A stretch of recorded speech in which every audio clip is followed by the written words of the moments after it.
Right, thanks for tuning in, boys and girls. This is an extra special UK video. We should have a contingent, what's that word? Consistent.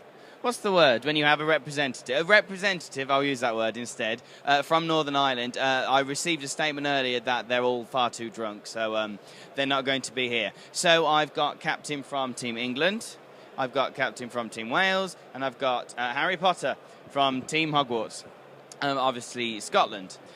Guys, how are you finding the ETC this year? Are you enjoying it? Yeah, it's bloody hot though. It's really, the organisation the Serbians have done is just absolutely amazing. It's sort of put all the other ETCs to shame in regards to just the level of shit togetherness they have.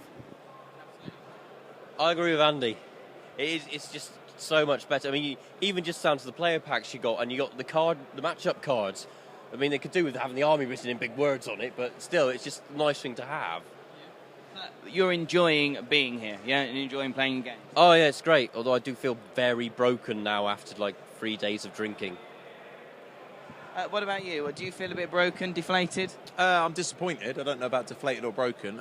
We're not doing as well as we thought we might. And we've got some things to look at. But no, the overall organisation, as the other guy says, has been fantastic. I mean, we had that organised meal last night. I don't know if you covered any of it, but we haven't had that for years. The last time it felt this social was 2010 when it was in Germany. Everyone used to converge on the same pub. So it was quite like last night, so many people hammered. Big tug-of-war competition with people screaming. It was a bit primal, I thought, to be honest. But it was good fun. So, yeah, it's been a really good event. Okay, so you've just mentioned that we haven't done as well as we hoped. Why is that, do you think? I think it touches on what we talked about on the. I don't know how much of it's been televised, but but we touched on it when we came up. I wasn't sure how prepared we were in match-up knowledge, as in if you're playing this, what are you going to get? And I think each round we've only lost one game, but we haven't done what we did last year and get the hundreds and really batter people, because in each round one person normally has lost big. Like me, it was me last round. I played Bretonians, which I'd never played with Empire. Had some advice off of several Empire players I know, but it didn't help me. And luck compounded that, but ultimately I should have known either it was a bad matchup or I had some clue of how to play against it, and that would have helped. And so we won the round, but I lost a lot of points. And the round before, the couple of rounds before, we've had the same problem with one losing big. We're winning a lot of games as a team. We're winning eight out of the 10 nearly every round, but it's the two that we're losing a big. So. So is that it? Is England out of the top 3 spaces? If we get 200s tomorrow, I think it's still possible. Probably very, very unlikely. But there's a lot of teams not capping each other and things, and they're still. And as teams have all drawn each other, it gets jumbled about a bit. You can get some really good draws on the last day. But ultimately, I think we're probably aiming for a top 10 now. Yeah, no, that's cool. That's cool. Where are you aiming to be? Because I've got to say that I always look out for the nice, bright red shirts, smiling faces. Oh, I'll go down and talk to Team Wales. But actually, I don't need to worry if I can't see it, because I know you're going to be on the bottom tables. Hey. No, we're not doing as well as we'd liked, but we can still get a bit ahead of where we were last year, and I don't think we're going to be last, so it's going okay. I mean, first round it actually started out quite well. We got Bulgaria. We're about on a level with them in terms of playing, and the matchups went okay. We got a narrow loss, 82-78, something like that. Played Switzerland, got the matchups wrong and lost that one. And then who did we play after? Oh, then somehow in the third round round 3, day 2, we're playing France. This is France, who's normally up in the top 15, top 10-ish, and they're all the way down there. And there was a bit. Did you beat them? No. And then we played Belgium, won. Oh, you just won your last game? Yeah. Oh, congratulations! Is that the first win? Yeah, that's the first win of this weekend. It was a bit of a weird one because everybody looked at me halfway through the round. It's like, it's not going well. And then it came back at the end. It's like, oh, yeah, I won 16-4. Nice. So how many points are you on? And what about the 2 games yesterday? Did you what was the pointage for that? In total, the team's on 288 points. If we drew every game, we'd be on 320. So we were a bit below, but not too far below. So how's Scotland doing then? To be honest, a bit worse than we would have hoped and liked to have been. We lost the first round against Malta. I think we just weren't prepared enough, and they were better and wanted more. We had a couple of unlucky games that swung it and really sort of drove the drove the nail into the coffin. And then we were kind of unfortunate and they were drawn against Austria, who just who had lost in the first round. And yeah, they're a very good team and just outplayed us and outperformed us. Then, started off this morning with a submarining tactic, trying to bounce back, and we were playing against Canada.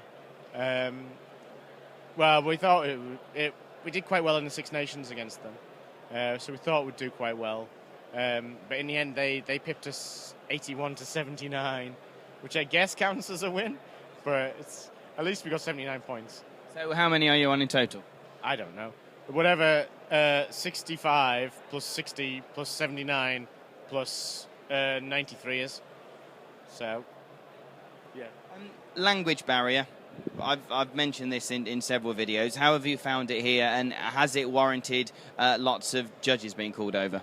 No, I mean, the last game was probably the most with the French. I mean, over the years, we've had the odd issue with the French anyway on the gaming tables for different reasons, but language can be one of the... It doesn't help. One of the guys particularly didn't really speak French, and sometimes that didn't speak French. He spoke French. He's not a very good Frenchman if he doesn't speak French. Didn't speak English, and that was a little bit hard.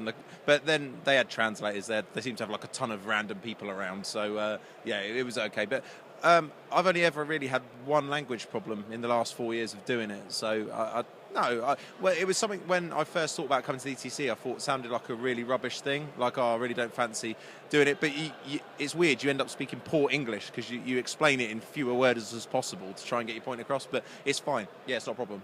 I'm finding that I'm pointing more, especially when I'm ordering food. That big. Yeah. And I probably look really, really stupid, and I feel a little bit ignorant doing it, but no, fair enough. It's one of the things that always worries me when people can interpret rules in a different way. I go back to the last year. I think it was Wales. I'm not sure, but difference in the translation of a rule book. I think Comet would. No, it wasn't. It was a Storm banner. It was in your game, that's right. Yeah, in the Austrian book, or in the German book, whichever it is, it's written the other way around, so it stops on a different roll. So, yeah, it can get confusing. But generally, I haven't seen any of that this year. You get the odd thing that's played differently, like the little nuances of the rules that someone decides on Twitter or whatever, they found a loophole, and then everyone starts playing that loophole, and then you come over here and no one plays it, or the other way around, I remember the first time... You can't really describe it on here. You'd have to show it. But the way you can get a flying charge at a 90-degree angle and clip a corner of a base in a line and all this kind of stuff that some of our players hadn't seen until they came out here. But in other countries, it's like, well, of course you can do that. So yeah, you do get a few differences. I bet that went right over your head, didn't it? All those tactics he was talking about there, Matt. Come on. Bless you. Have you found any differences in the way that people are playing and maybe not doing the rules as God intended? No, not really. I mean, we played Bulgaria in the first round. Quite a lot of them play in the UK anyway.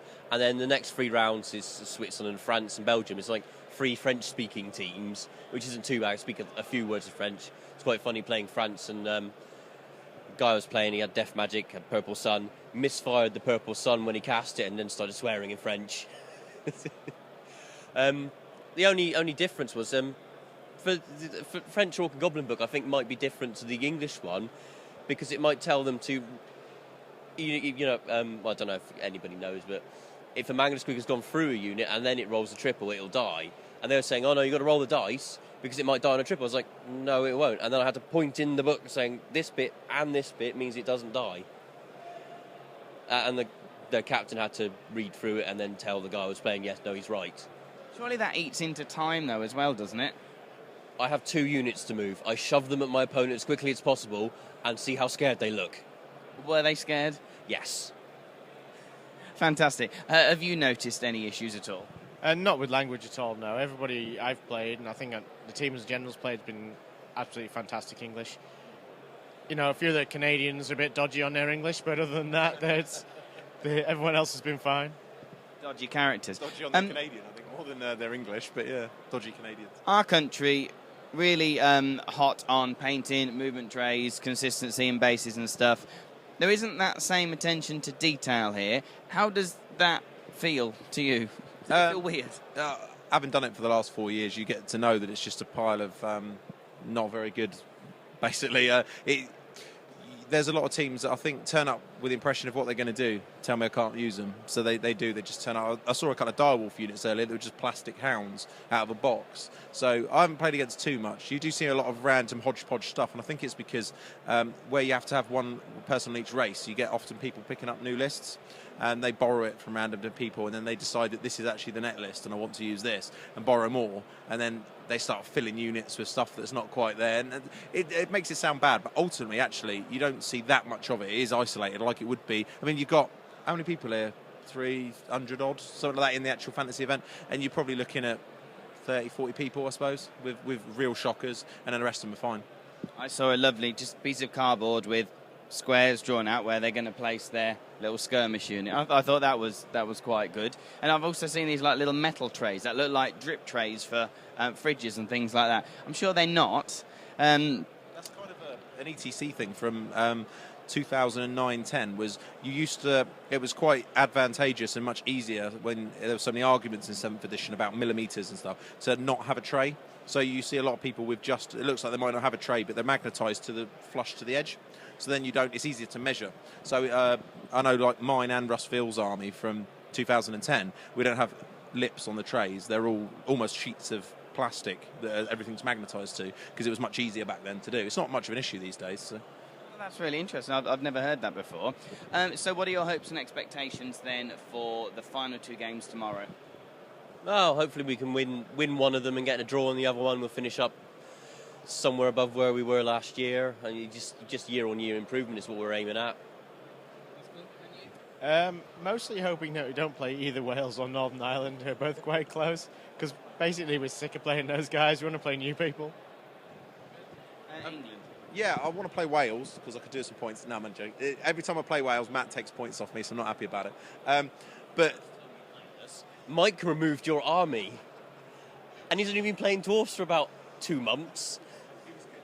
He outplayed me with his indirect stone throws. It's really good. I'll tell you the one thing I did want to mention is the singer. What do you call people from Singapore? I don't know, Singaporese? I don't know what they are. Anyway, the guys from Singapore, I don't know if you guys played them. They're awesome. Best team here by a mile. Really, really polite. Really fair and straight. And there's no mucking around. They just play really, I don't know, polite and fair. I think it's the best thing. But all our players came away from the game thinking, A, these guys are good. They seem to have put a lot of preparation in, a lot of time. And they're just really cool guys. They speak very, very good English. They got a very good sense of humour. And every one of us had a great game against them. So, yeah, well done to them. Really. Absolutely. I interviewed them yesterday, so I know they're really decent. And they also gave you this nice little gift of this tray thing. What is it? Yeah, it's, they've done a lot of people just exchange dice like what we do it. And it's a foam pack that says ETC Serbia Team Singapore, and in sort of in their black and white kind of logo, and you turn it over and it's got every misfire chart in the game from all the different army books printed on 3 sides of it, so for quick reference. So yeah, it's quite a good present, I thought. Yeah. Excellent.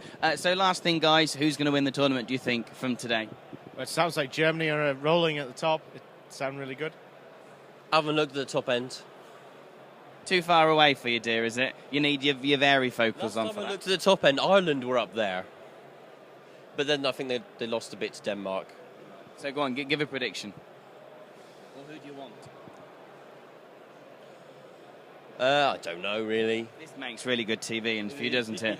I'll say it for you. You want the French to win. Right, and you? I'd like the Germans to win. It sounds really bizarre coming from an English person, doesn't it? And I was talking to Mark Wildman about this particular issue. He's like, oh, Germans. I was like, yeah. And you'd think stereotypically English people shouldn't cheer Germans on, but actually they are probably the second coolest guys in the tournament, actually. And we always have a really good chat and stuff with them, and always have great rounds against. So I'd like to see them win. Not that we've got any issues with anybody else, but particularly those guys are top guys. So.